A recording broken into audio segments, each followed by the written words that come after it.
Selamat datang di Alur Donghua. Sebelum mendengarkan, jangan lupa subscribe, like, komen, dan share ya, biar Mimin tambah semangat. Selamat mendengarkan. Saat Lan Yingying sedang mengobrol dengan teman-teman barunya, Yuan hampir menjadi seorang kultivator di dalam kamarnya. Setelah mendedikasikan lebih dari sebulan untuk kultivasi dan menggunakan setiap poin yang dimilikinya, bersama dengan poin Lan Yingying, untuk meningkatkan energi spiritual di sekitarnya, Yuan akhirnya menyerap cukup energi untuk mencoba melakukan terobosan. Namun, sekadar mengumpulkan energi spiritual yang cukup tidak menjamin terobosan yang sukses. Tanpa bakat atau pemahaman yang memadai, ada kemungkinan besar seseorang membutuhkan beberapa kali percobaan untuk berhasil. Kegagalan untuk mencapai terobosan pasti ada konsekuensinya.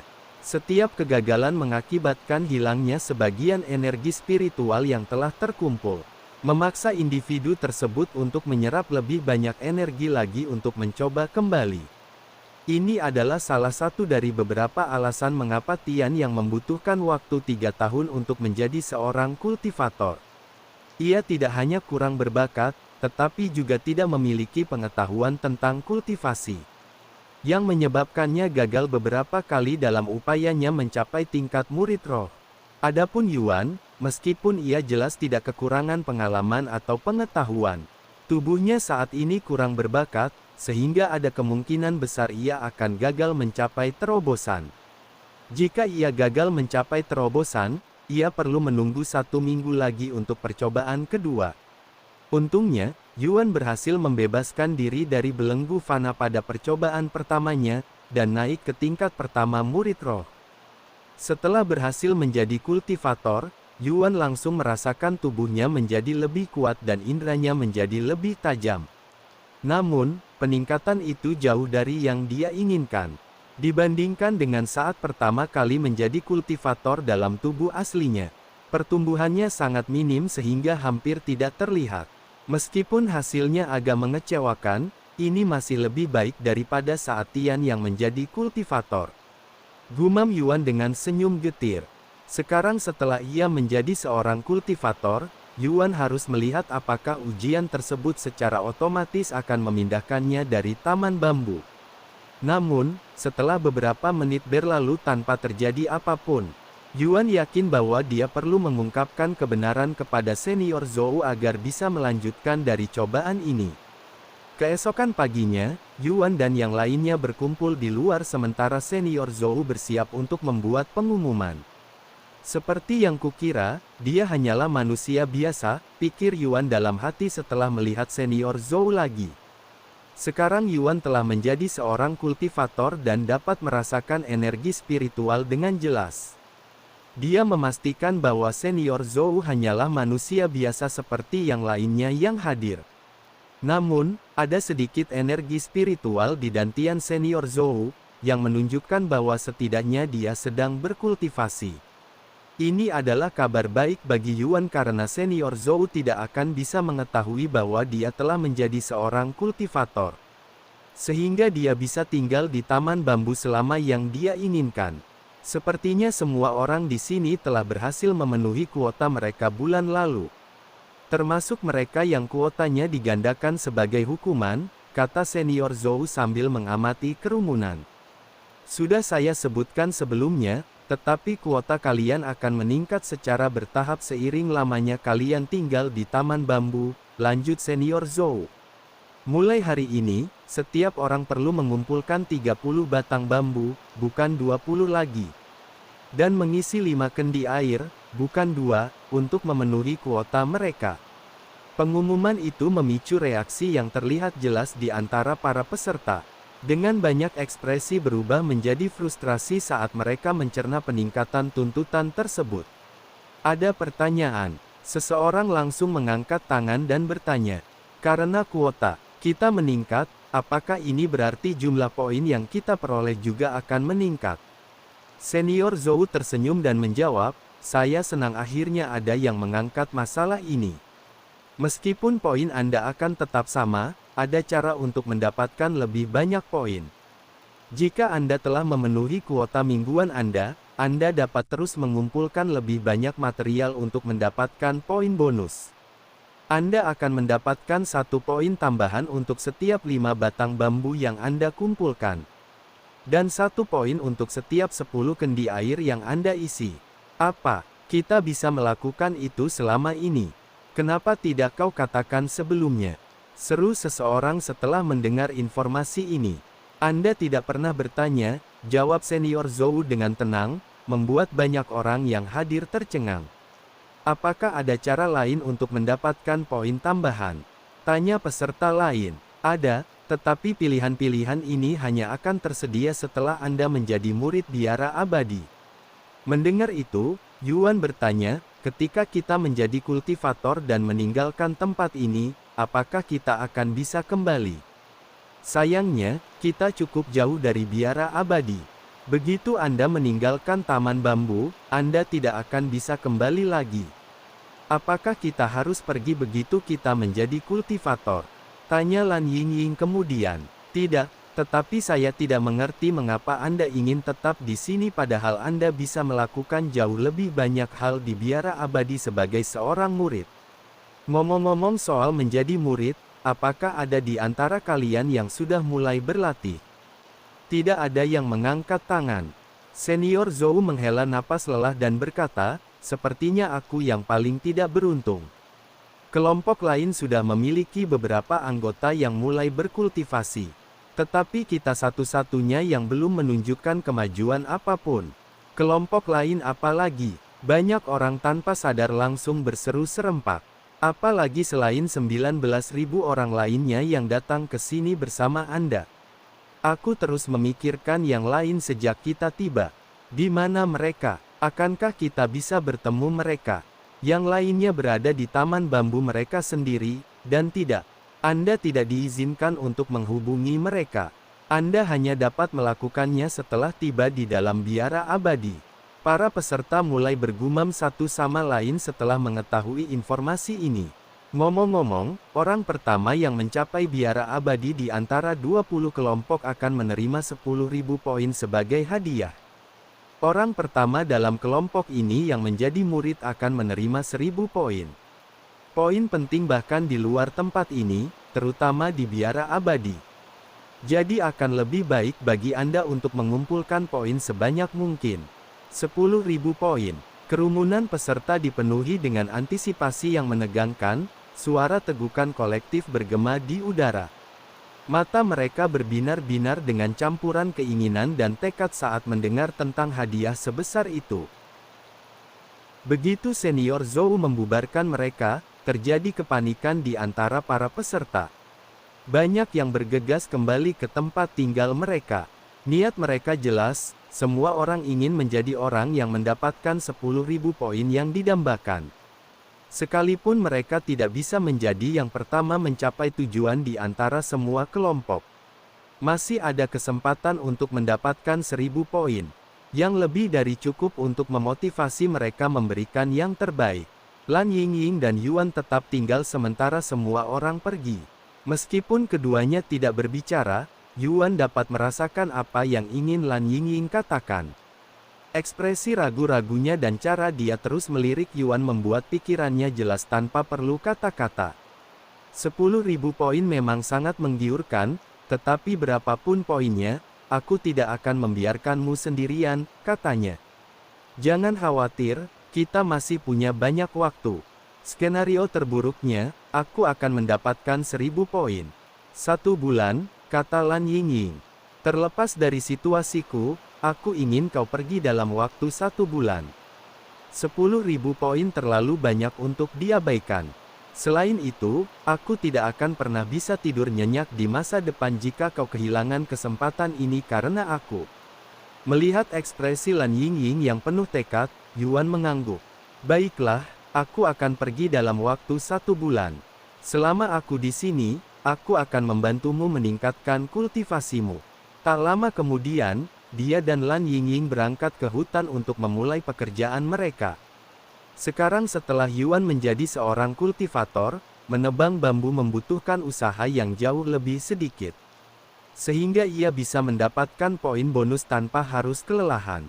Saat Yuan pertama kali memulai, dibutuhkan lebih dari 100 pukulan untuk menebang sebatang bambu. Sekarang, berkat peningkatan kekuatannya, dia bisa menebangnya hanya dengan 3 hingga 4 pukulan. Sehingga tugas tersebut menjadi jauh lebih cepat. Hanya dalam setengah jam, Yuan menyelesaikan kuota bambu mingguan miliknya, serta bagian Lan Yingying. Aku akan terus menebang bambu karena jauh lebih efisien daripada mengambil air, kata Yuan kepada Lan Yingying. Baiklah, aku akan menyelesaikan kuota air kita sementara kau memotong bambu, kata Lan Yingying. Pada akhir hari, Yuan telah menebang 250 batang bambu tambahan yang mengesankan, dan mendapatkan 50 poin bonus. Ia menebangnya begitu cepat sehingga proses pengangkutan dan verifikasi memakan waktu lebih lama daripada proses penebangan itu sendiri. Setelah makan malam, Yuan pergi ke toko dan bertanya, apakah Anda menjual kantong penyimpanan atau cincin spasial? Dia lebih memilih menginvestasikan sebagian poinnya ke dalam kantong penyimpanan untuk menghemat waktu, yang akan memungkinkannya mendapatkan lebih banyak poin. Kami menjual kantong penyimpanan dan cincin pengatur jarak. Berikut harganya. Kantong penyimpanan terkecil dan termurah hanya dihargai 10 poin, tetapi hanya dapat menampung 10 batang bambu sekaligus. Di sisi lain, kantong penyimpanan terbesar, seharga 50 poin, menawarkan kapasitas yang jauh lebih besar, mampu menyimpan hingga 75 batang bambu dalam sekali perjalanan. Cincin spasial hanya memiliki satu pilihan yang tersedia. Harganya 100 poin tetapi memungkinkannya untuk membawa hingga 200 bambu sekaligus. Yuan memutuskan untuk membeli cincin spasial. Tentu saja, karena saat ini ia tidak memiliki cukup poin, ia harus kembali lagi setelah mendapatkan 50 poin tambahan. Keesokan harinya, Yuan kembali ke toko dan membeli cincin spasial itu tanpa ragu-ragu. Dengan cincin spasial di tangannya, produktivitas Yuan meroket. Ia kini dapat menebang dan mengangkut lebih dari 500 batang bambu sehari, menghasilkan lebih dari 100 poin setiap hari. Aku bisa mendapatkan 100 poin sehari hanya dari menebang bambu. Jika aku terus melakukan ini setiap hari selama seminggu, aku hampir akan memiliki cukup poin untuk menyamai hadiah menjadi orang pertama di kelompok ini yang lulus dari ujian ini. Menyadari hal ini, Yuan bertanya-tanya apakah ia perlu repot-repot menjadi orang pertama yang pergi lebih awal. Tentu saja, ada juga kemungkinan bahwa mungkin ada imbalan lain karena menjadi orang pertama yang menjadi murid. Sesuatu yang mungkin tidak disebutkan oleh senior Zhou atau sengaja tidak diungkapkannya. Selain itu, mungkin ada cara yang lebih cepat untuk mendapatkan poin sebagai murid biara abadi. Setelah berpikir sejenak, Yuan memutuskan untuk menunggu sedikit lebih lama sebelum mengambil keputusan. Lagi pula, dia sudah memutuskan untuk tinggal di taman bambu setidaknya selama sebulan. Untuk saat ini, dia ingin fokus mendapatkan poin bonus sebanyak mungkin. Pada akhir minggu itu, Yuan telah mengumpulkan sedikit lebih dari 600 poin hanya dari menebang bambu. Tentu saja, hal ini menarik perhatian setiap peserta di taman bambu. Dan tidak ada satupun orang yang tidak terkejut saat mengetahuinya. Apa? Dia mendapatkan 100 poin sehari dari menebang bambu. Itu berarti dia harus menebang 500 batang bambu sehari. Itu tidak mungkin. Aku melihat dia menurunkan 200 bambu sekaligus. Dia bahkan punya cincin spasial, yang harganya 100 poin di toko. Sial, sebagian besar dari kita berjuang untuk menyelesaikan kuota kita, dan dia di sini mendapatkan 100 poin sehari. Tidak mungkin dia belum menjadi kultivator. Kenapa dia tidak pergi kalau dia sudah menjadi kultivator? Apakah dia berencana menebang bambu selama 4 tahun untuk mengumpulkan poin sebanyak mungkin? Itu sepertinya tidak ada gunanya kecuali dia datang ke domain tersembunyi. Khusus untuk mengumpulkan poin karena suatu alasan. Setelah mengetahui berapa banyak poin yang diperoleh Yuan, hampir setiap orang dalam kelompoknya mendekatinya dengan harapan mendapatkan sebagian poinnya. Tentu saja, Yuan menolak untuk membantu siapapun, kecuali beberapa individu. Yuan tidak hanya membantu Lan Yingying menghafal teknik kultivasi dengan poin, serta membeli banyak hari peningkatan energi spiritual di rumahnya. Tetapi dia juga membantu dua binatang suci dalam kelompoknya dengan teknik kultivasi mereka. Tentu saja, peserta lain tidak mau menerima penolakan Yuan dan mulai mengancamnya bersama-sama.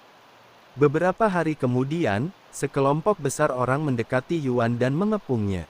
Hampir ada 1000 orang di sini. Bahkan jika kau sudah menjadi kultivator, apa kau benar-benar berpikir kau bisa mengalahkan kami semua sendirian? Duan Qiao kembali mengancamnya setelah mengetahui situasi dan menerima dukungan dari yang lain. Meskipun dikelilingi oleh ratusan orang, Yuan tetap tenang. Dia menatap langsung Duan Qiao dan berbicara dengan santai. Aku tahu kau akan kembali untuk membuat masalah, tetapi bahkan aku pun tidak menyangka akan secepat ini. Kau boleh bersikap tenang sesukamu, tapi kita semua tahu kau tidak bisa mengalahkan begitu banyak dari kami sendirian. Duan Qiao tertawa terbahak-bahak. Jika Yuan memiliki tubuh aslinya, dia pasti mampu mengalahkan mereka semua, bahkan 10.000 orang sendirian. Namun, tubuhnya saat ini kekurangan bakat dan kemampuan yang dimiliki tubuh aslinya, jadi Duan Qiao benar. Sekalipun Yuan adalah seorang kultivator dan lawannya hanyalah manusia biasa, dia tidak akan memiliki energi untuk mengalahkan begitu banyak orang sekaligus. Terlebih lagi, manusia-manusia biasa ini memiliki pengalaman yang luas sebagai kultivator. Dan beberapa di antaranya juga telah mulai berkultivasi. Sehingga mereka lebih kuat daripada manusia biasa yang belum pernah berkultivasi sebelumnya. Untungnya, dia tidak perlu mengalahkan mereka semua. Yuan yakin bahwa dia hanya perlu membunuh sebagian dari mereka untuk menakut-nakuti sisanya.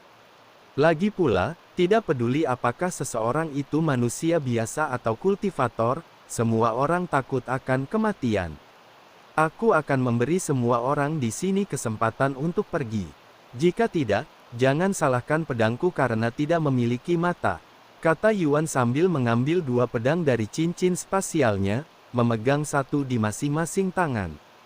Kedua pedang ini berbeda dari pedang yang diperoleh dari aula pelatihan. Pedang ini jauh lebih tajam, bahkan memancarkan aura yang mendalam. Meskipun hanya manusia biasa, para peserta langsung mengenali pedang-pedang itu sebagai harta karun tingkat roh. Yuan membeli pedang-pedang itu tak lama setelah membeli cincin spasialnya, membayar 50 poin untuk masing-masing pedang.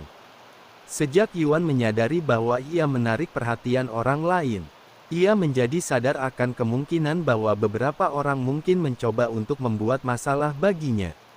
Kemajuan dan kesuksesannya yang pesat pasti akan menimbulkan kecemburuan dan motif tersembunyi di antara para peserta. Aku sudah tahu hal seperti ini akan terjadi, jadi aku mengambil inisiatif untuk mempersiapkan diri sebelumnya. Aku tidak akan ragu untuk membunuh siapapun yang mengancamku. Kau punya 3 detik untuk memutuskan apakah kau ingin mati hari ini atau hidup untuk melanjutkan persidangan. Setelah mendengar kata-kata Yuan, banyak peserta meninggalkan kelompok Duan Qiao, sekitar 30%. Karena mereka tidak mau mempertaruhkan nyawa mereka. Terlebih lagi, meskipun mereka bukan bagian dari kelompok tersebut, mereka tetap akan mendapat manfaat dari kematian Yuan jika yang lain berhasil mengalahkannya. Duan Qiao mengerutkan kening melihat begitu banyak orang meninggalkan formasi. Dasar bajingan pengecut, jangan kira kalian akan lolos begitu saja. Kami akan mengurus semua orang yang pergi setelah kami mengurusnya. Duan Qiao meraung. Mendengar ini, beberapa orang yang pergi kembali ke formasi.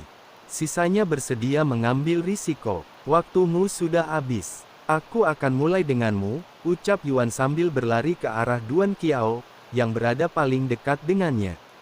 Melihat serangan itu datang, Duan Qiao buru-buru mengangkat pedang yang diambilnya dari aula latihan untuk menangkis serangan Yuan.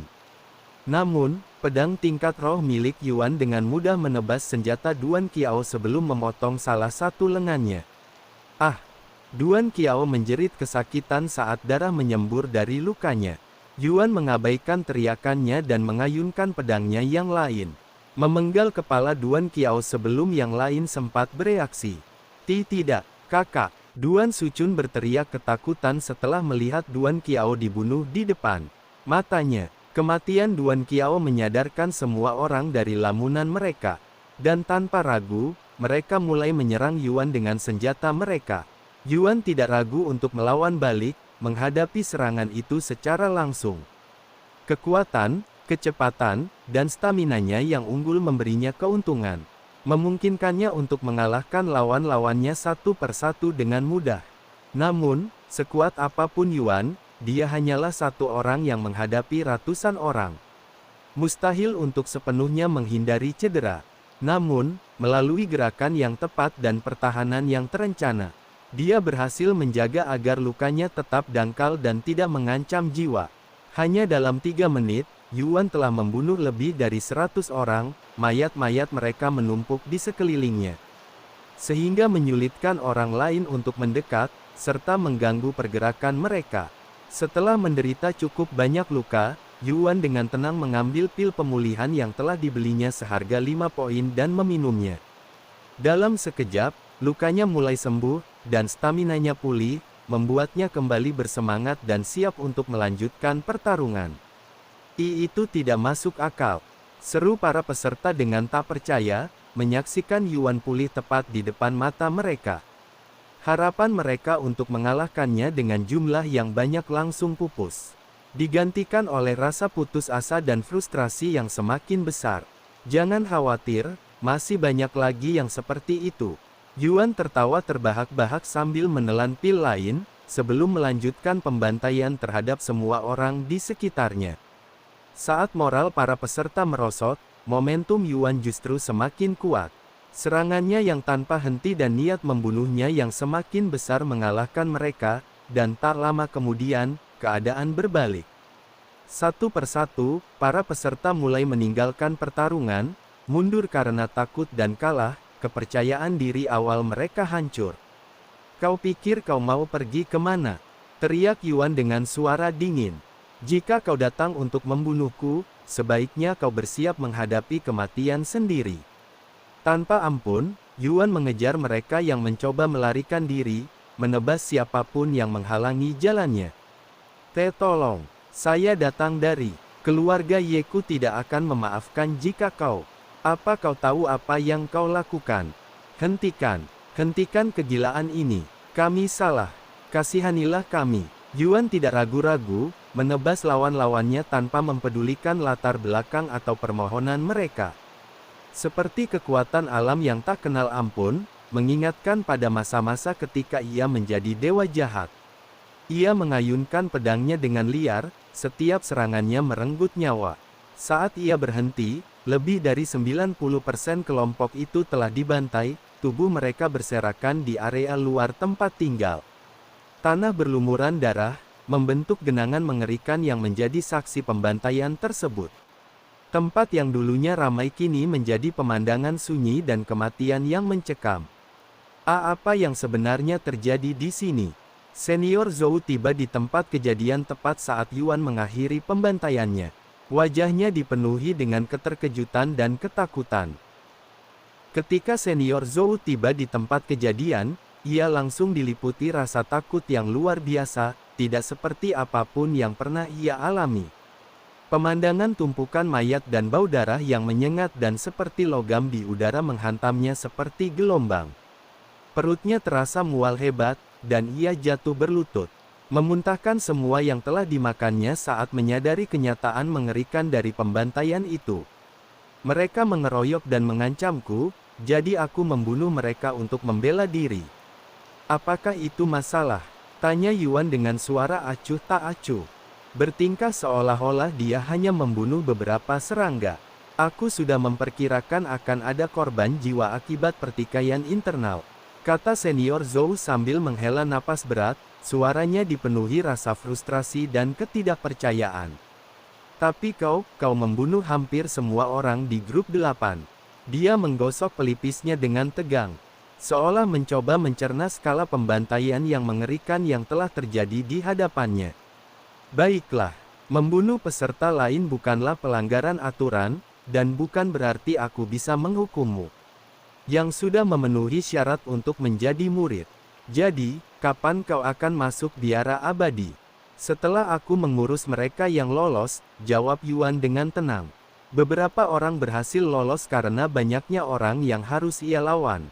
Tetapi ia sudah memutuskan untuk membunuh semua orang yang bersekongkol melawannya. Kau masih akan membunuh lebih banyak lagi.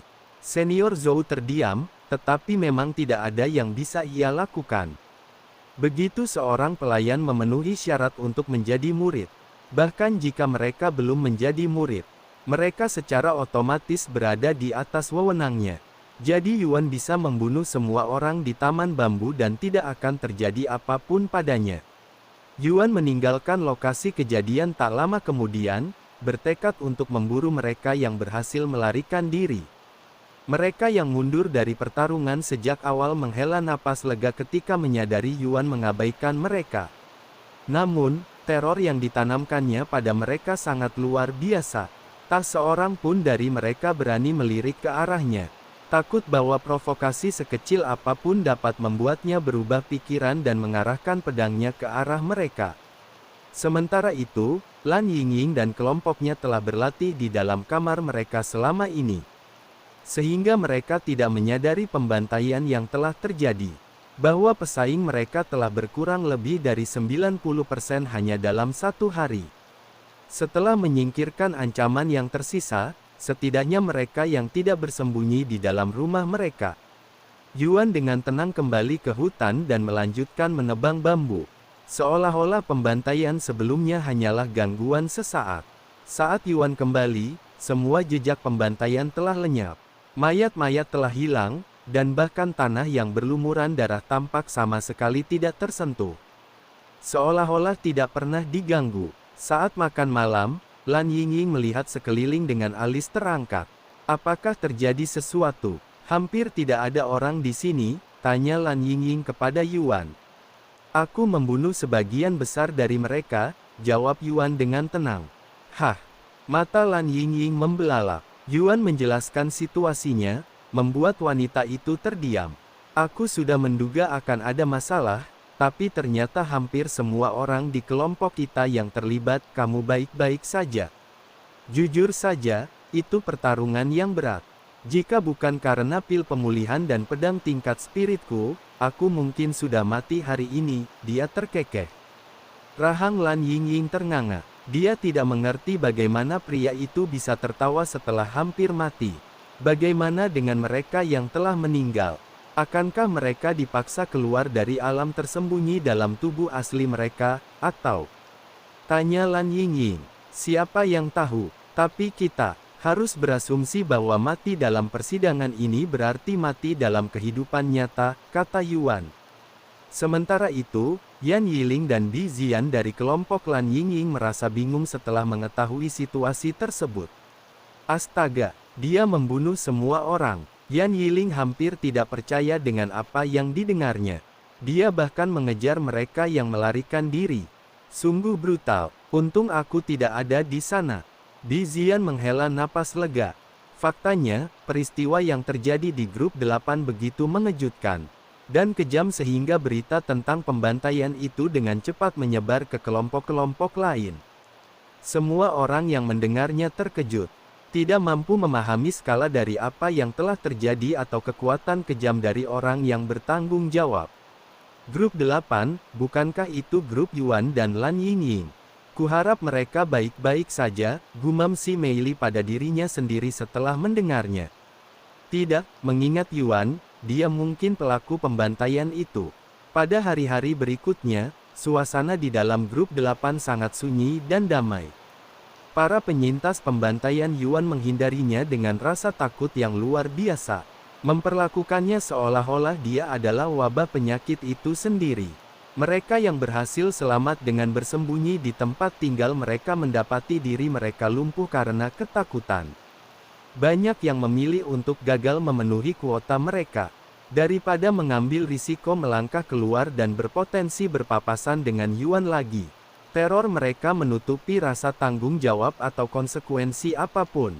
Di penghujung minggu, Senior Zhou memanggil semua orang untuk pertemuan rutin guna mengumumkan mereka yang gagal memenuhi kuota.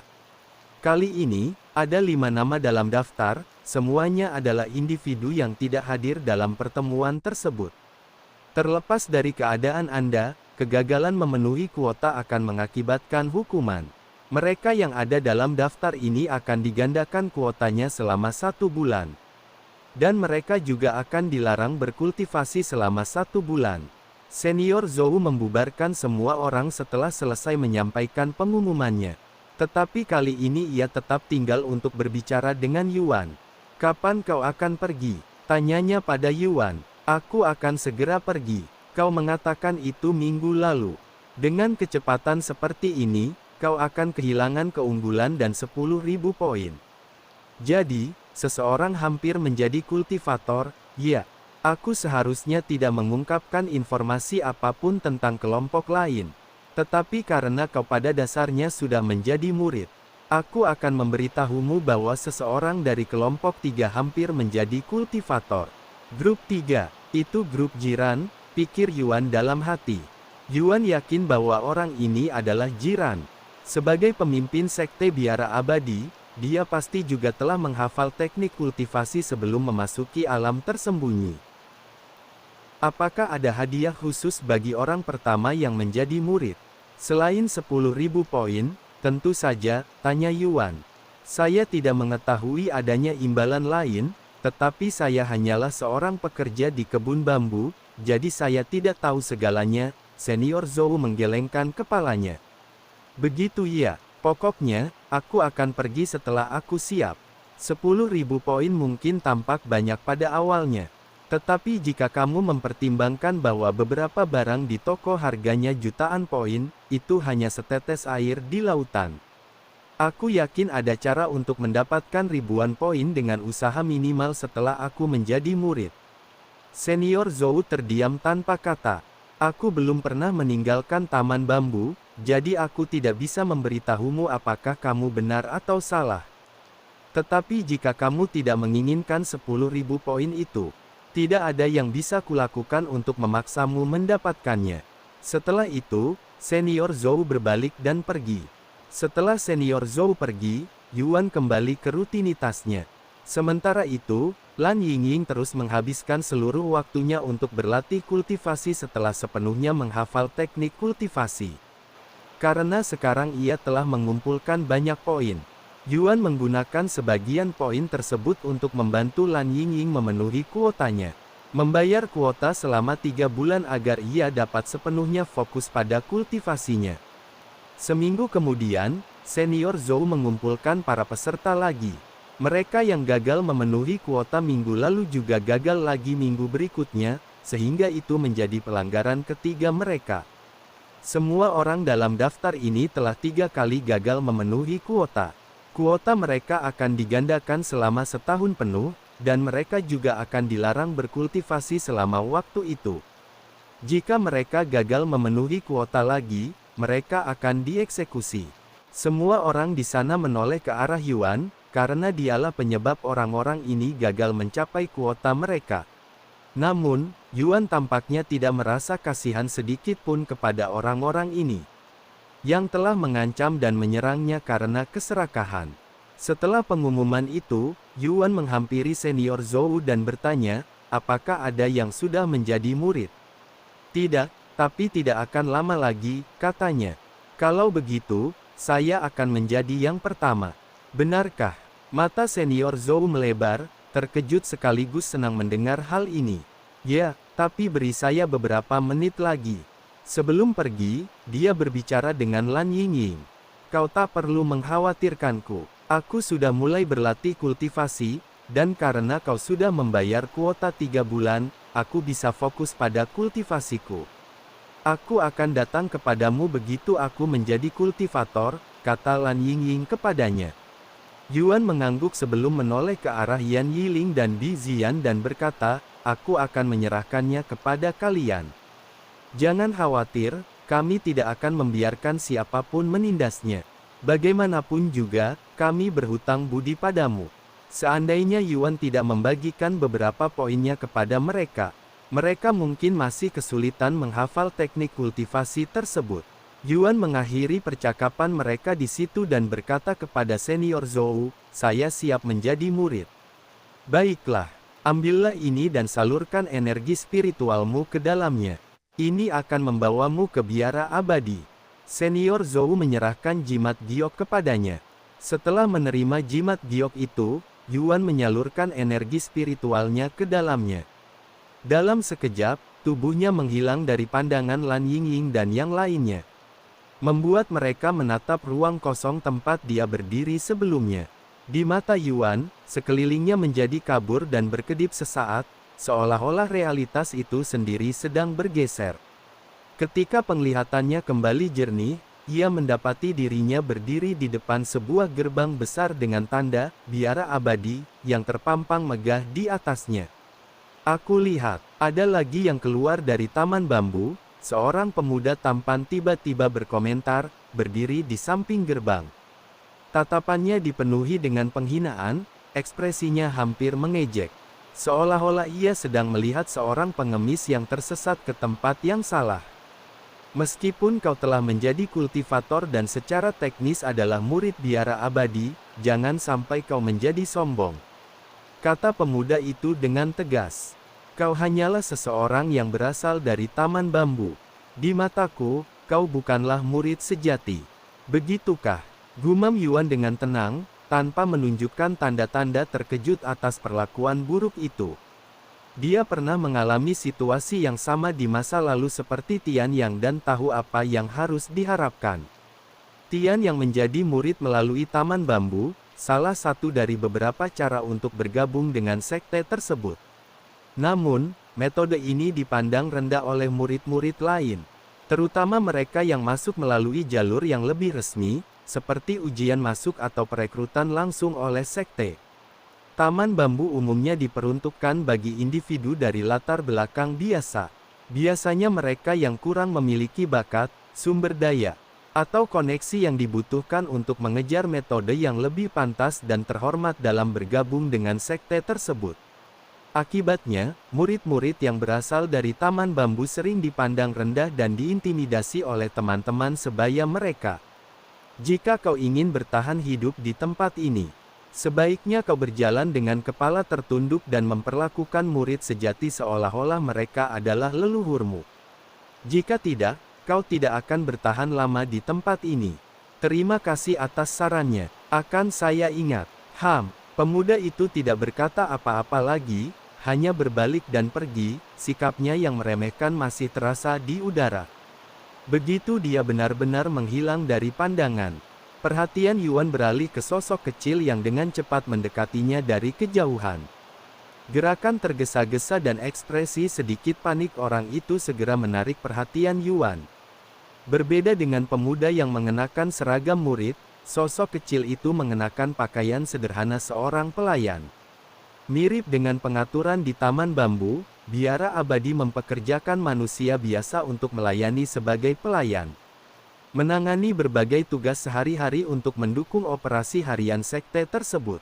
Saat sosok itu mendekat, Yuan menyadari bahwa orang itu hanya tampak kecil karena punggungnya yang bungkuk. Sebenarnya, itu adalah seorang pria tua. "Maafkan saya karena menyapa tuan muda begitu terlambat. Saya tidak berani keluar sampai, maksud saya." "Tidak apa-apa, aku mengerti. Lagi pula, pria tadi sangat mengancam." Yuan tersenyum ramah, membuat lelaki tua itu terkejut. Setelah tersadar dari lamunannya, lelaki tua itu sedikit menegakkan tubuhnya, sebisa mungkin dengan punggungnya yang bungkuk, dan memperkenalkan diri. "Nama belakang saya, orang yang rendah hati ini, adalah Zai," katanya dengan nada hormat. "Saya akan membantu Anda untuk beradaptasi dengan sekte ini. Anda bisa memanggil saya Zai tua. Silakan, ikuti saya, tuan muda," kata Zai tua sambil berbalik dan mulai menuntun Yuan ke tempat tinggal para murid istana luar. "Karena kamu adalah orang pertama yang datang ke sini, kamu boleh memilih tempat tinggalmu sendiri," kata Zai tua saat mereka memasuki area perumahan. Yuan mengangguk dan langsung berjalan ke gedung tempat Tian yang dulu tinggal, Gedung 913, yang terletak di tengah kawasan perumahan. Setelah Yuan mengambil kunci gedung, Zai Tua membawanya ke aula distribusi yang berada tepat di luar area perumahan. Di sana, Yuan diberi seragamnya, sebuah kantung kulit kecil berisi beberapa batu spiritual, peta sekte, dan buku peraturan yang berisi setiap aturan yang harus diikuti seorang murid sebagai murid biara abadi. Tugas saya berakhir di sini, Tuan Muda. Namun, jika Anda membutuhkan bantuan apapun, jangan ragu untuk menemui saya, kata Zai Tua kepadanya saat mereka meninggalkan aula distribusi. Saya punya beberapa pertanyaan, kata Yuan dengan cepat. Saya akan berusaha sebaik mungkin untuk menjawabnya. Apa tujuanku di biara abadi? Zai Tua menggaruk kepalanya, seolah-olah ia ditanyai pertanyaan sulit. Apakah ini pertanyaan jebakan? Aku tidak tahu tujuan Tuan Muda, jadi tidak mungkin aku bisa menjawab pertanyaanmu. Meskipun begitu, sebagian besar murid bertujuan untuk mendapatkan promosi. Karena itu satu-satunya cara untuk menerima lebih banyak sumber daya dari sekte. Jadi, aku harus bercita-cita menjadi murid pengadilan dalam dan akhirnya menjadi murid inti. Tanya Yuan, mengajukan pertanyaan yang mungkin tampak jelas bagi kebanyakan orang. Namun, dia perlu memastikan tujuan ujiannya. Itulah yang kebanyakan murid lakukan, Zai Tua mengangguk. Lagi pula, kau hanya punya waktu 10 tahun untuk menjadi murid pengadilan dalam. Jika kau gagal, kau akan dipaksa meninggalkan sekte. Namun, begitu kau menjadi murid pengadilan dalam, kau bisa tinggal di biara abadi selamanya. Begitu, terima kasih. Yuan tidak berkata apa-apa lagi dan diam-diam kembali ke tempat tinggalnya. Pikirannya dipenuhi dengan berbagai pertimbangan tentang langkah selanjutnya. Setelah lulus dari Taman Bambu dan resmi menjadi murid biara abadi, ia mengerti bahwa ia perlu menapaki tangga karir seperti murid lainnya, setidaknya untuk saat ini. Hingga ia menemukan tujuan atau maksud yang jelas, inilah jalan yang akan ia tempuh. Jika saya ingat dengan benar, untuk dapat mengikuti ujian pengadilan dalam, saya perlu mencapai tingkat kultivasi tertentu dan memberikan kontribusi yang cukup kepada sekte. Di masa lalu, tanpa memperhitungkan kontribusi sendiri, seorang murid pengadilan luar harus mencapai tingkat Master Roh untuk dapat mengikuti ujian pengadilan dalam. Jadi aku punya waktu 1 dekade untuk mencapai tingkat Master Roh. Dengan bakatku saat ini, aku pasti tidak akan bisa mencapai tujuan itu tanpa bantuan dari luar. Jika ia berlatih secara normal tanpa meningkatkan bakatnya dengan cara apapun, ia akan membutuhkan waktu lebih dari 1 dekade untuk mencapai Master Roh. Untungnya, ia dapat menggunakan poin untuk mempercepat kultivasinya. Namun, hanya meningkatkan energi spiritual di sekitarnya saja tidak cukup. Ia perlu meningkatkan bakatnya dengan cara tertentu. Yuan mengambil buku peraturan dan menghabiskan 1 jam berikutnya untuk membaca setiap kata di dalamnya. Sebagai murid pengadilan luar, aku hanya mendapatkan 1 batu spiritual sebulan. 1 batu spiritual hanya cukup untuk kultivasi selama seminggu, jadi aku harus mendapatkan sumber daya kultivasi tambahan. Ini jelas jauh lebih baik daripada menerima 1 batu spiritual setiap 3 bulan seperti sebelumnya. Yuan dengan cepat memikirkan metode lain untuk memperoleh sumber daya kultivasi. Meskipun berbahaya, metode ini tidak hanya akan mempercepat kultivasinya, tetapi bahkan mungkin meningkatkan poinnya. Sebelum memulai, saya harus mempersiapkan diri. Yuan mengambil peta sekte tersebut dan dengan cepat menemukan toko poin, yang letaknya sangat strategis tepat di luar area perumahan. Tak lama kemudian, ia meninggalkan tempat tinggalnya dan menuju ke toko.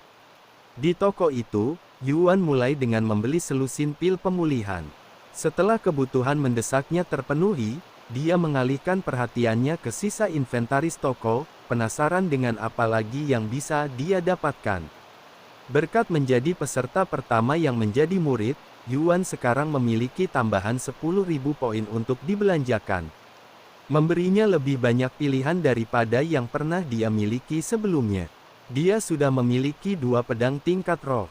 Dan meskipun dia ingin meningkatkan pedang-pedang itu ke tingkat bumi, dia kekurangan kultivasi untuk menggunakannya. Aku harus fokus pada pengembangan diri. Yuan menelusuri daftar harta karun untuk meningkatkan bakat, dan yang mengejutkannya, ada jauh lebih banyak barang yang tersedia daripada yang pernah dilihatnya selama berada di Taman Bambu. Pil roh emas, 7.500 poin. Pil roh emas adalah pil berharga yang dapat sedikit meningkatkan bakat kultivasi seseorang. Dan merupakan harta karun termurah dalam daftar itu. Aku akan membeli ini, Yuan menunjuk ke pil roh emas. Pemuda yang bekerja di toko itu mengangguk dan berkata, "Beri saya waktu sebentar untuk mengambil barang belanjaan Anda." Dia menghilang ke belakang toko dan kembali beberapa saat kemudian dengan sebuah kotak pil di tangannya.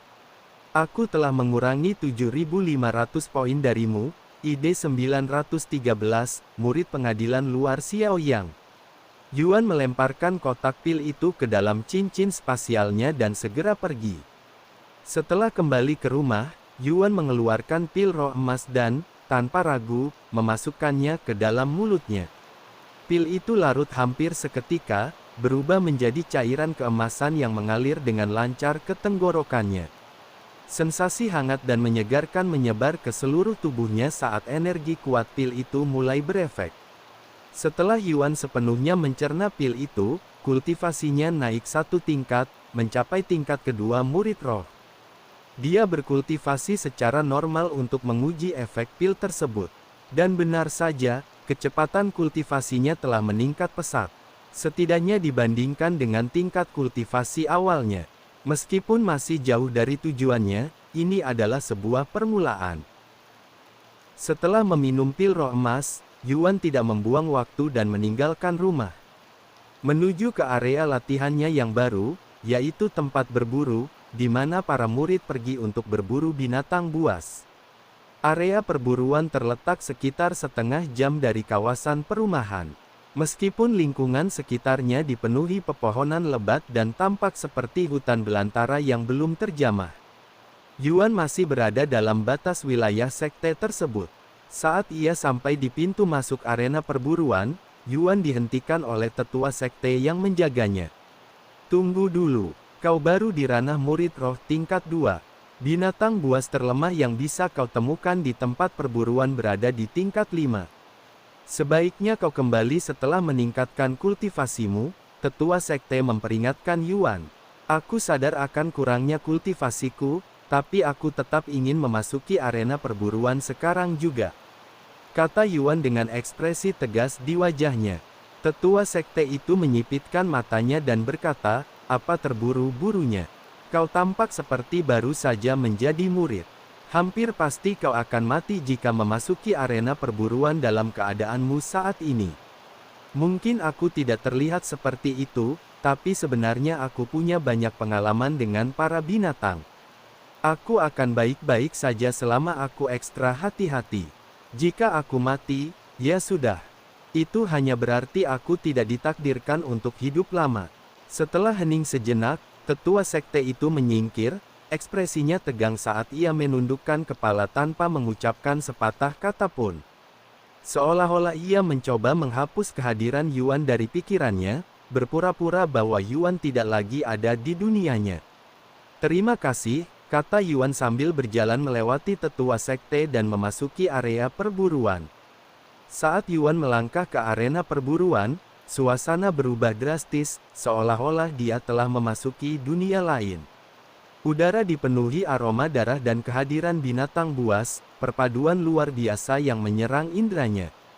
Saat dia melangkah lebih dalam, geraman, raungan, dan gerakan para binatang bergema dari segala arah.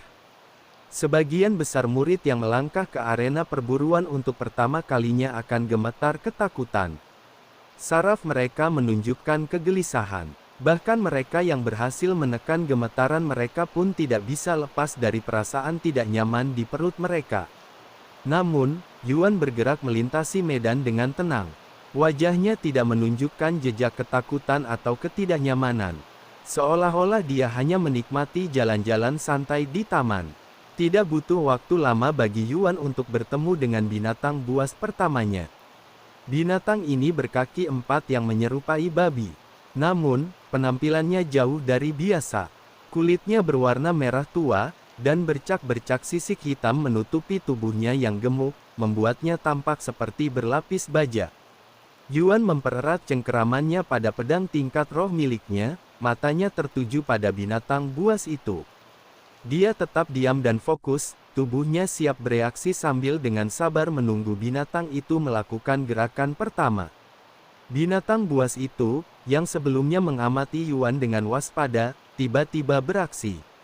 Ia menendangkan kaki belakangnya yang kuat, melesat langsung ke arahnya dengan kecepatan yang mengejutkan. Namun, Yuan tetap tenang, tidak terburu-buru menghindar. Dia menunggu hingga saat terakhir, ketika binatang buas itu hampir menerkamnya. Sebelum menghindar dengan tepat waktu, dengan mudah menghindari serangan binatang itu. Yuan telah memposisikan dirinya secara strategis di depan sebuah pohon. Sehingga ketika dia menghindar, binatang buas itu langsung menabrak pohon tersebut. Jika itu adalah binatang biasa, tabrakan itu pasti akan membuatnya lumpuh. Namun, ini bukanlah binatang biasa, ini adalah binatang buas dengan kultivasi tingkat kelima murid roh. Benturan itu tidak hanya mengguncang pohon, benturan itu benar-benar merobohkannya. Menyebabkan serpihan kayu beterbangan sementara hewan itu hanya mengalami sedikit pusing. Yuan tidak memberi kesempatan pada binatang itu untuk pulih. Hampir bersamaan dengan gerakan menghindarnya, dia mengayunkan pedangnya dengan cepat dan tepat. Pedang itu mengenai leher binatang buas itu dengan tepat. Tetapi kulitnya yang keras dan bersisik mencegah Yuan memenggal kepalanya. Bila pedang itu menancap ke tubuh makhluk itu, tetapi tidak cukup dalam untuk memberikan pukulan fatal. Bagi Yuan, rasanya seperti kembali ke taman bambu, mencoba menebang bambu roh sebagai manusia biasa. Menyadari dirinya telah terkena serangan, makhluk ajaib itu mengeluarkan raungan marah yang menggema di seluruh hutan. Matanya yang berapi-api tertuju pada Yuan saat ia berbalik dan menyerangnya sekali lagi. Kali ini, binatang itu bergerak dengan kecepatan yang lebih tinggi. Jejak darah mengikuti di belakangnya, menodai tanah saat ia menerjang Yuan dengan keganasan yang tak terkendali. Meskipun binatang buas itu 3 tingkat di atas tingkat kultivasinya, Yuan tetap tenang. Dia tidak merasakan sedikit pun ancaman dari makhluk itu. Pada akhirnya, serangannya sangat sederhana, tanpa kerumitan atau strategi apapun. Yuan dengan mudah menghindari serangan itu dengan waktu yang tepat, membuatnya tampak hampir tanpa usaha. Sebelum menyerangnya lagi di tempat yang sama, memperdalam lukanya. Setelah mengulangi proses yang sama beberapa kali lagi, dengan terampil menghindar dan memberikan serangan yang tepat, binatang buas itu akhirnya menyerah karena luka-lukanya. Gerakannya menjadi lambat seiring darah terus mengalir dari lukanya, dan akhirnya, ia roboh ke tanah. Tidak mampu bergerak lagi, benar-benar kehabisan kekuatan dan nyawa. Setelah memastikan makhluk ajaib itu mati, Yuan tidak membuang waktu dan mulai memotong-motongnya dengan pedangnya. Dia dengan terampil mengumpulkan kulit, tulang, dan bahkan dagingnya. Karena tahu bahwa bagian-bagian ini dapat dijual untuk mendapatkan poin.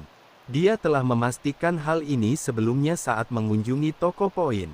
Namun, tujuan utama Yuan di arena perburuan bukanlah mengumpulkan poin, melainkan berburu inti monster untuk kultivasinya. Mengumpulkan bagian-bagian monster untuk mendapatkan poin hanyalah tugas sekunder, agar usahanya maksimal saat ia mengejar tujuan sebenarnya.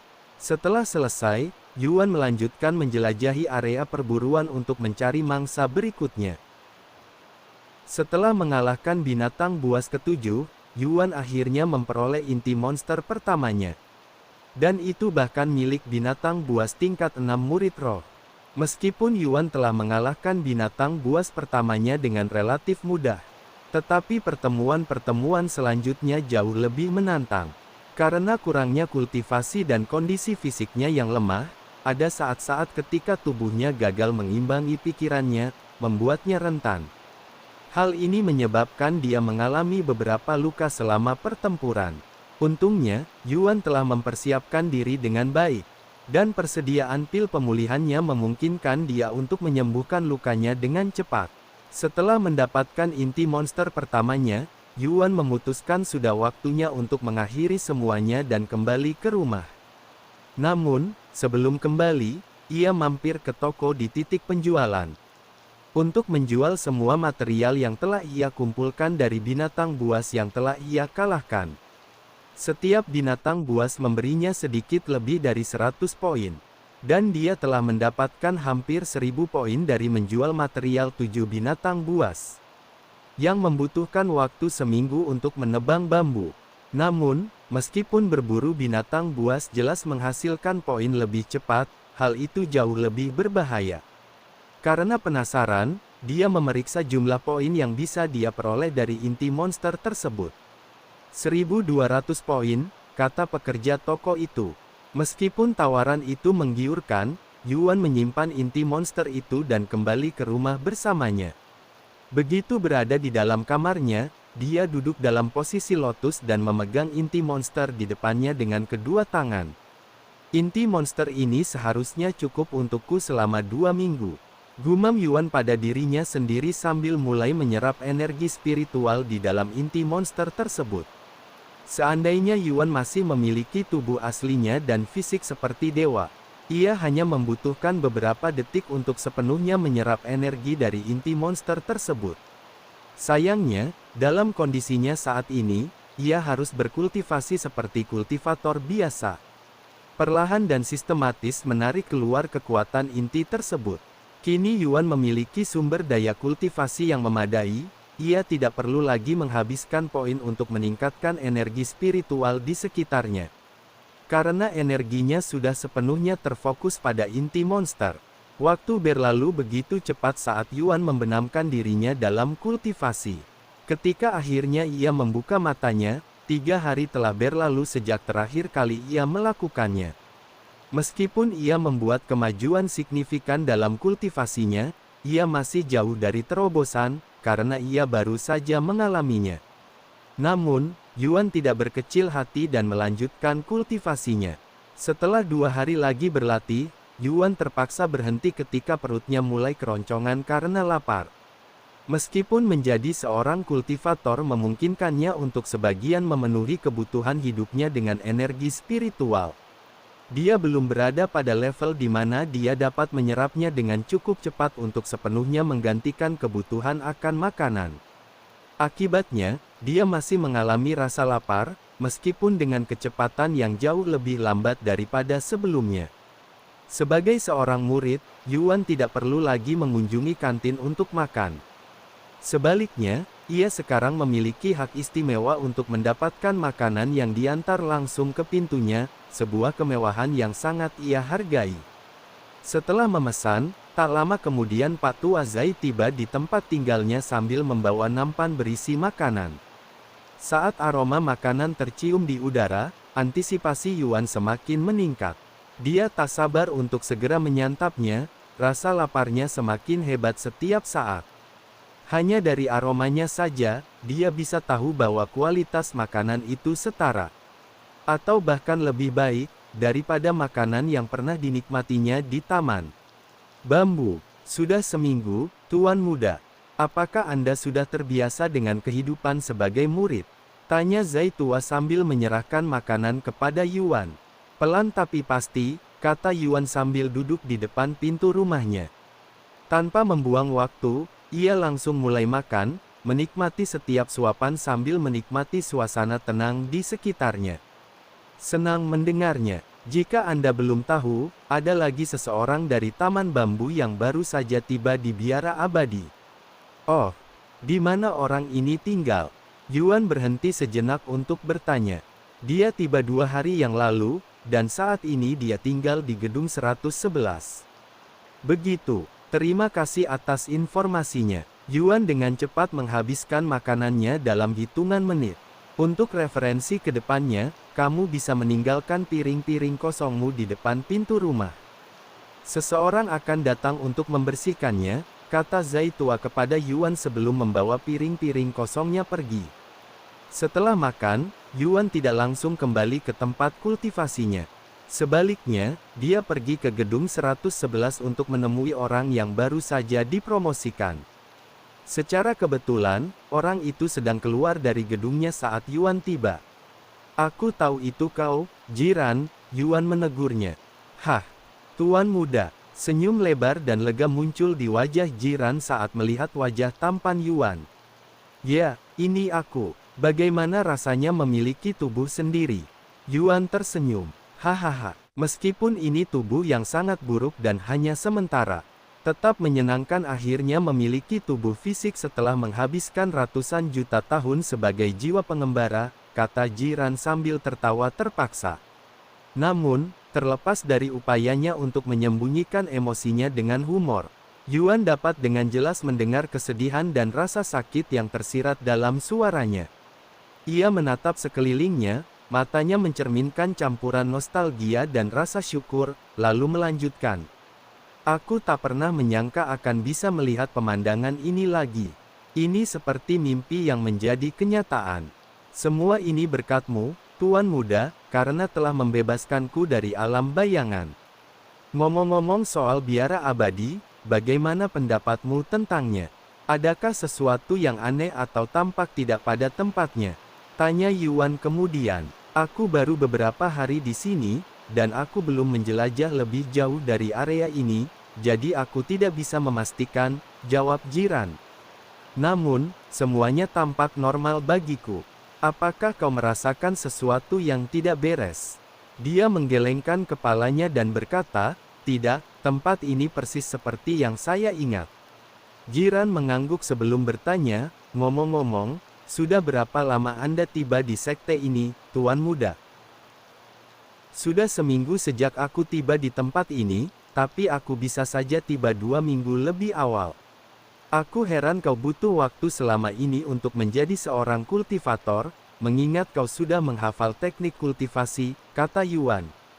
Jiran menggaruk kepalanya dengan malu dan mengakui, "Jujur saja, aku terkejut dengan kehidupan di taman bambu dan butuh waktu untuk beradaptasi. Aku juga gagal dalam kuota pertamaku, yang sedikit memperlambatku. Meskipun aku adalah pemimpin sekte, aku sebenarnya belum pernah menginjakkan kaki di dalam taman bambu sampai baru-baru ini." Jiran adalah seorang jenius yang masuk biara abadi melalui ujian masuk. Jadi dia tidak tahu seperti apa kehidupan bagi mereka yang harus masuk sekte melalui hutan bambu. Meskipun dia pernah mendengar tentang mereka sebelumnya, dia tidak pernah memperhatikan mereka. Lagi pula, mereka yang masuk sekte melalui hutan bambu dianggap sampah dan tidak layak mendapat perhatiannya. Namun, setelah mengalami sendiri kehidupan di hutan bambu, Jiran mulai mengakui, bahkan menghormati mereka yang harus menjalani kehidupan seperti itu selama bertahun-tahun hanya untuk menjadi murid biara abadi. "Apa rencanamu sekarang?" Yuan bertanya pada Jiran beberapa saat kemudian. "Untuk saat ini, aku akan fokus pada kultivasiku. Kita hanya punya waktu 10 tahun untuk menjadi murid pengadilan dalam," jawabnya. "Meskipun lebih singkat dari 30 tahun yang seharusnya kita dapatkan, kita mendapatkan lebih banyak sumber daya kultivasi di sini, jadi itu agak seimbang. Bagaimana dengan Anda, Tuan Muda?" "Aku akan memfokuskan kultivasiku untuk sementara waktu sebelum mengalihkan fokusku untuk mendapatkan poin," kata Yuan. "Poin? Sekarang kau menyebutkannya, mungkin lebih baik fokus pada poin karena memiliki banyak kegunaan. Dan aku bahkan bisa mempercepat kultivasiku dengannya," gumam Jiran. "Namun, mendapatkan poin itu tidak mudah, dan saya bahkan tidak tahu harus mulai dari mana." "Kamu bisa mendapatkan poin dengan menjual material binatang buas, terutama intinya," ungkap Yuan. "Tunggu, hanya ada satu tempat dengan binatang buas yang bisa diakses oleh murid-murid pengadilan luar. Apakah kau sudah pergi ke tempat perburuan?" Jiran menatap Yuan dengan mata terbelalak. Yuan mengangguk sebagai tanda setuju. "Seberapa kuatkah para binatang buas itu?" tanya Jiran kemudian. "Binatang terlemah yang akan Anda temukan berada di level kelima dari murid roh. Tingkat kelima. Tapi kau baru saja menjadi kultivator beberapa waktu lalu. Apa kau entah bagaimana mempertahankan tubuh dan bakat aslimu? Seru Jiran dengan wajah terkejut. Tidak, tapi saya membeli pil roh emas dengan poin saya. Berapa poin yang kamu korbankan untuk itu? 7.500. Itu terlalu mahal. Aku hanya punya sedikit lebih dari 1.000, Jiran menghela napas. Setelah mengobrol sedikit lebih lama, Jiran pergi mengunjungi toko poin sementara Yuan kembali ke rumah untuk melanjutkan kultivasinya. 2 minggu kemudian, Yuan akhirnya selesai menyerap semua energi spiritual dari inti monster. Namun, dia hanya mampu menembus satu level, mencapai ranah murid roh tingkat 3, dan itu pun dengan susah payah. Meskipun dia masih memiliki 5 batu spiritual, Yuan memutuskan untuk menyimpannya untuk berjaga-jaga. Karena dia memiliki kemampuan untuk memburu binatang buas dan inti monster, dia tidak kekurangan sumber daya kultivasi. Setelah mandi dan mengisi perutnya, Yuan kembali ke area perburuan untuk sesi berburu berikutnya. Saat mendekati pintu masuk, matanya tertuju pada seseorang yang keluar dari area tersebut. Itu adalah Jiran, dan penampilannya sungguh menyedihkan. Pakaiannya compang camping dan lusuh, dan tubuhnya berlumuran darah. Memberikan kesan bahwa dia telah mengalami cobaan yang brutal. Tuan muda, Jiran hampir secara naluriah menyembunyikan wajahnya setelah bertemu Yuan. Kamu terlihat tidak sehat, Yuan menggoda sambil tersenyum. Dia menghela napas, kupikir aku akan mampu memburu binatang buas karena kau bisa melakukannya. Namun, bahkan dengan pengalamanku, tidak ada gunanya jika tubuhku tidak menuruti perintahku. Aku perlu menempa tubuhku sebelum aku bisa berpikir untuk kembali ke tempat ini. Semoga berhasil, Tuan muda. Tak ingin penampilannya berlama-lama, Jiran segera meninggalkan tempat itu. Yuan memasuki area perburuan tak lama kemudian. Tetua sekte yang menjaga pintu masuk memperhatikannya tetapi tidak mengatakan apapun. Begitu memasuki area perburuan, Yuan segera mencari binatang buas. Namun, meskipun ia percaya diri dengan kemampuannya, ada beberapa binatang ajaib yang secara aktif ia hindari, terutama yang lincah. Oh, menemukan inti monster secepat ini, sungguh beruntung. Gumam Yuan pada dirinya sendiri setelah mendapatkan inti monster pada pembunuhan pertamanya. Setelah mengumpulkan bahan-bahan tersebut, Yuan melanjutkan perburuannya. Kali ini, dia bersiap untuk tetap berada di dalam area perburuan sampai cincin spasialnya tidak lagi mampu menyimpan bahan apapun. Seminggu kemudian, setelah rata-rata membunuh 10 hingga 15 binatang buas per hari, Yuan akhirnya mengisi cincin spasialnya hingga penuh dengan material binatang buas. Saat ia bersiap untuk kembali ke sekte, ia merasakan kehadiran seseorang mendekatinya. Orang itu tidak berusaha menyembunyikan auranya, yang membuat Yuan tidak terlalu khawatir. Namun, sifatnya yang berhati-hati membuatnya tetap waspada, siap bereaksi jika perlu. "Hei, apa yang sedang kau lakukan?" Sebuah suara perempuan terdengar. Yuan berbalik menghadap sumber suara itu dan melihat seorang wanita muda yang cantik mendekatinya. Saat melihat wajahnya, matanya membelalak kaget. Sementara itu, wanita muda itu mengerutkan kening dalam-dalam saat melihat Yuan. "Aku sudah menduganya," katanya, nadanya tajam namun bercampur kebingungan. "Kupikir aku salah lihat, tapi memang benar kau. Apa yang kau lakukan mengenakan seragam pengadilan luar? Dan mengapa kau masih di sekte ini? Kukira kau sudah pergi untuk mempersiapkan ujian murid inti sejak lama." Murid Tian Yang, Tetua Sun." Yuan menggumamkan namanya tanpa sadar, suaranya dipenuhi rasa tidak percaya. Wanita muda ini bukan sembarang anggota sekte, dia adalah Tetua Sun. Seorang tetua sekte dan seseorang yang sangat dikenal Tian Yang, karena dia telah menyelamatkan nyawanya beberapa kali di masa lalu. "Mengapa kau tidak menjawab pertanyaanku, murid Tian? Mengapa kau masih di sekte ini padahal seharusnya kau sudah pergi sejak lama? Dan berpura-pura menjadi murid pengadilan luar pula?" tanya Tetua Sun lagi ketika Yuan tidak menjawab. Kurasa kau salah orang," jawab Yuan akhirnya. Kerutan di wajah Tetua Sun semakin dalam setelah mendengar jawabannya. Dan dia dengan cepat berkata, omong kosong macam apa yang kau rencanakan sekarang, murid Tian? Jika kau akan berpura-pura menjadi orang lain, setidaknya ubahlah wajahmu. Aku tidak tahu siapa murid Tian ini, tapi namaku Xiao Yang, dan aku masuk biara abadi belum lama ini, kata Yuan. Dia sempat mempertimbangkan untuk berpura-pura menjadi Tian Yang untuk sesaat. Tetapi akhirnya memutuskan untuk tidak melakukannya karena firasatnya. Kau pikir aku bodoh atau bagaimana? Kata Tetua Sun, masih tidak percaya pada Yuan. Kau bisa mencariku. Aku baru saja datang dari Taman Bambu belum lama ini, Yuan mengangkat bahu. Tetua Sun terdiam dengan ekspresi bingung di wajahnya. Lalu bagaimana kau tahu namaku? Jika kau bukan murid Tian, ini pasti pertemuan pertama kita, katanya beberapa saat kemudian. Merujuk pada saat Yuan tanpa sadar menggumamkan namanya karena terkejut. Aku mendengar tentangmu dari orang lain. Mereka menyebutkan seorang tetua sekte cantik yang melindungi murid-murid di tempat perburuan. Dan bahwa aku mungkin akan bertemu denganmu saat aku datang ke sini, Yuan dengan cepat mengarang alasan. Tetua Sun mendengus dingin mendengar kata-katanya, tetapi dia tidak mengatakan apapun lagi. Setelah hening sejenak, dia berkata, terserah. Mudah untuk mengkonfirmasi kata-katamu. Aku akan memberimu satu kesempatan terakhir untuk mengakui semuanya. Jika ternyata kau mempermainkanku, aku akan memberimu pelajaran.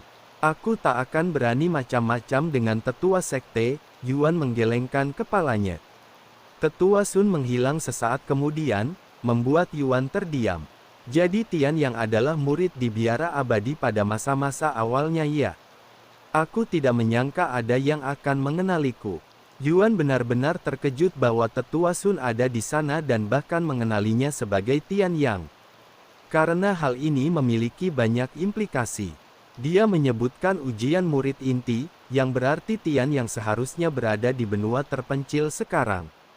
Namun, karena Tetua Sun masih berada di biara abadi, maka kejadian itu belum terjadi. Yuan ingat pernah bertemu Tetua Sun di benua terpencil, jadi jika dia masih berada di sekte itu, berarti makam Han Zexian belum dibuka. Mungkin aku terlalu banyak berpikir. Ini adalah ujian yang dibuat oleh pendiri biara abadi. Tidak terlalu mengada-ada untuk berpikir bahwa pendiri telah menciptakan kembali orang-orang di zamannya. Dengan ingatan mereka yang utuh untuk membuat ujian lebih realistis. Yuan menggelengkan kepalanya dan memutuskan untuk tidak terlalu memikirkannya. Ia segera meninggalkan arena perburuan dan menuju toko poin untuk menjual barang-barangnya. Sementara itu, Tetua Sun pergi untuk menanyakan kabar Yuan. Dia mengatakan yang sebenarnya. Xiao Yang, gumam Tetua Sun pada dirinya sendiri. Suaranya hampir tak terdengar saat dia berdiri membeku di tempat, ekspresinya linglung. Mengapa dia terlihat persis seperti Tian Yang? Meskipun bukti-bukti mendorongnya untuk percaya bahwa Yuan adalah orang lain dan hanya tampak seperti Tian Yang. Dia tidak bisa mengabaikan perasaan familiar yang dia rasakan darinya. Mengapa dia terasa begitu familiar padahal dia orang lain? Bahkan tingkah lakunya pun identik dengan Tian Yang. Tidak, matanya terlihat jauh lebih berpengalaman, tapi semuanya persis seperti Tian Yang. Sialan, kenapa aku terlalu banyak berpikir? Jika dia mengaku bukan Tian Yang, maka dia memang bukan Tian Yang. Tetua Sun akhirnya meyakinkan dirinya sendiri bahwa Yuan adalah orang yang berbeda. Sementara itu, di toko poin, Yuan menjual semua material yang telah ia kumpulkan dari 91 binatang buas yang ia buru dalam seminggu. Dan mendapatkan sedikit lebih dari 11.000 poin. Dia juga memperoleh 6 inti monster dari perburuan tersebut, tetapi dia tidak berniat untuk menjualnya. 6 inti monster akan cukup untukku selama 3 bulan. Aku juga seharusnya bisa mencapai level ke-6 pada saat itu. Alih-alih menghabiskan poinnya, Yuan memutuskan untuk menyimpannya untuk harta karun peningkat bakat berikutnya. Yang harganya sangat fantastis, yaitu 50.000 poin. Setelah kembali ke rumah, Yuan memutuskan untuk sepenuhnya mengabdikan dirinya pada kultivasi. Selama sebulan berikutnya, dia tidak akan meninggalkan rumahnya. Hanya membuka pintunya sekali seminggu untuk menerima makanan dari Pak Tua Zai. Selama waktu ini, semakin banyak peserta yang lulus dari Taman Bambu dan memasuki biara abadi. Lan Yingying adalah salah satu dari mereka. Jadi ini Nona Lan, apakah Anda mencari tuan muda? Jiran secara kebetulan bertemu dengan Lan Yingying, yang sedang berkeliaran di daerah perumahan mencari Yuan. Berbeda dengan Taman Bambu, baik laki-laki maupun perempuan tinggal di area yang sama. Ya, benar. Apakah kamu tahu di mana dia tinggal? Dia tinggal di gedung 913. Namun, saat ini dia sedang mengasingkan diri, kata Jiran, mengingat apa yang Yuan katakan padanya sebelum mengasingkan diri. Meskipun begitu, kau mungkin masih bisa melihatnya karena dia harus makan sekali seminggu. Lan Yingying mengangguk, baiklah, aku akan menunggunya. Karena Lan Yingying adalah salah satu peserta pertama yang tiba di biara abadi. Dia dapat memilih bangunan di sebelah Yuan sebagai tempat tinggalnya. Beberapa hari kemudian, ia melihat Zai Tua mendekati tempat tinggal Yuan dengan membawa beberapa piring makanan. Melihat ini, ia segera bergegas keluar dan menunggu Yuan mengambil makanan tersebut. Benar saja, ketika Yuan membuka pintu untuk mengambil makanan, dia melihat Lan Yingying berdiri di luar gedungnya. Dia tersenyum setelah melihatnya dan berkata, "Aku senang kau berhasil keluar dari Taman Bambu dengan selamat. Apakah terjadi sesuatu saat aku pergi?" Para peserta yang selama ini bersembunyi di rumah mereka untuk menghindari Anda akhirnya keluar. Selain itu, tidak ada yang lain, katanya.